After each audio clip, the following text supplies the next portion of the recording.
Paano mo lalabanan ang isang nilalang na matagal nang kinalimutan ng mga tao?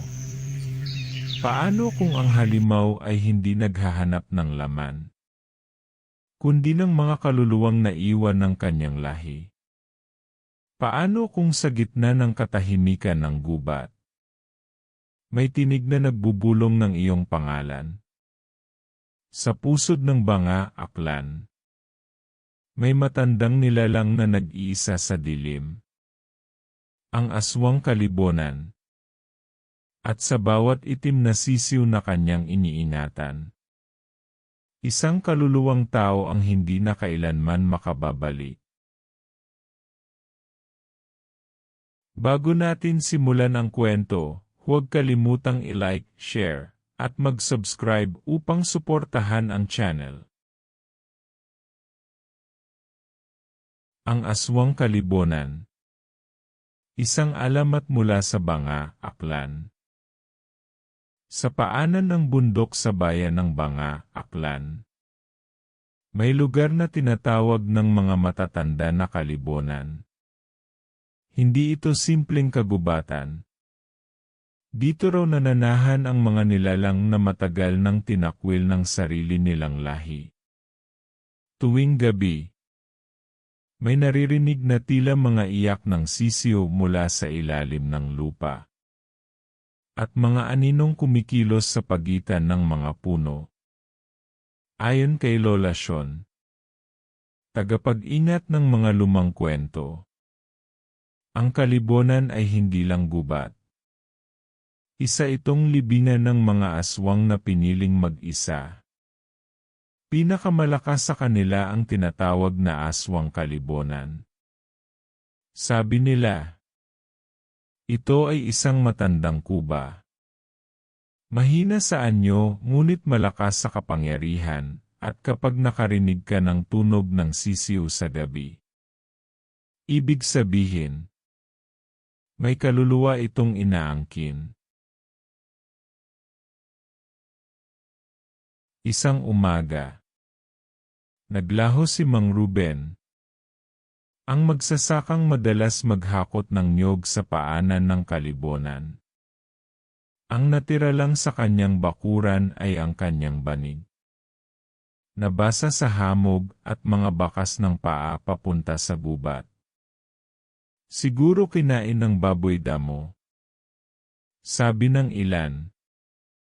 Ngunit sinabi ni Lola Sean na hindi hayop ang may gawa dahil sa lupa malapit sa sapa. May natagpo ang itim na sisiw na may mata ng perlas. Ang mga matatanda ay natakot. Alam nila ang ibig sabihin. Ang aswang kalibunan ay nagising muli. At nangangahulugang may bagong koleksyon itong sisimulan. Ayon sa kwento, bawat aswang ay may itim na sisiw o perlas sa loob ng katawan. Iyon ang pinagmumulan ng kanilang lakas at pagkatao. Kapag gusto nilang ipamana ang kapangyarihan, ibinibigay nila ito sa susunod na tagapagmana. Ngunit ang aswang kalibunan ay iba. Hindi ito namamana o nagpapamana. Sa halip, kinukuha nito ang mga sisiw ng ibang aswang. Ninanakaw sa pamamagitan ng panlilinlang o karahasan. Sabi ng mga matatanda. Sa ilalim ng gubat ng kalibunan ay may hukay na puno ng mga sisiw at perlas. Kumikislap na parang bituin sa kadiliman. Ang sinumang makakita raw nito ay mamamatay sa takot. O mababaliw sa tunog ng mga umiiyak na sisiw. Si Ramil, apo ni Lola Sean, ay hindi naniniwala sa mga alamat. Ngunit nang mawala ang kanyang tiyuhin na si Mang Ruben, nagpasya siyang pumasok sa kalibunan. Dala ang lampara, bolo, at isang sisidla ng asin. Habang papalalim siya sa gubat, Napansin niyang nagiging malamig ang hangin. Ang mga puno ay parang may mukha. At ang lupa ay tumitibok sa ilalim ng kanyang mga paa. Hanggang sa may narinig siyang mahina. Parang iyak ng sisiw. Sa gitna ng liwanag ng lampara, may lumitaw na isang kuba. Balat na parang balat ng puno, buhok na puti at gusot, at mga matang kasing dilim ng abo. Sa mga kamay nito, kumikintab ang mga maliit na perlas. Ang mga sisiw ng lahi ko. Bulong nito ay sa akin na. Sinubukan ni Ramil tumakbo. Ngunit bawat hakbang niya ay tila hinihigop ng lupa. Ang kuba ay ngumiti. At sa ilalim ng ngisi nito ay may mga ngipin na parang pako. Kinabukasan. Nakita si Ramil sa gilid ng sapa. Buhay. Ngunit tulala. Nagsasalita siya mag-isa.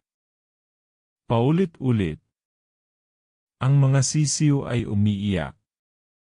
Umiiyak. Nang buksan ng mga tanod ang kanyang palad. May nakahawak siyang maliit na itim na sisiw na gawa sa bato. Na kumikislap sa liwanag ng araw. Simula noon, walang nangahas pumasok sa kalibunan. Tuwing kabilugan ng buwan, maririnig pa rin ang iyak ng mga sisiw sa hangin. At ang boses ng matandang kuba na bumubulong. Huwag niyong ubusin ang lahi namin. Sapagkat ako ang tagapag-ingat ng kanilang mga kaluluwa. At mula sa loob ng gubat, may isang peres ng matang nagmamasid. Naghihintay ng panibagong sisiw na madadagdag sa kanyang walang hanggang koleksyon. Kung nagustuhan niyo ang kwento, huwag kalimutang i-like, share, at mag-subscribe sa aking channel. Malaking bagay ang inyong suporta. Gusto ko ring marinig ang inyong opinyon. Mangyaring mag-iwan ng komento sa ibaba.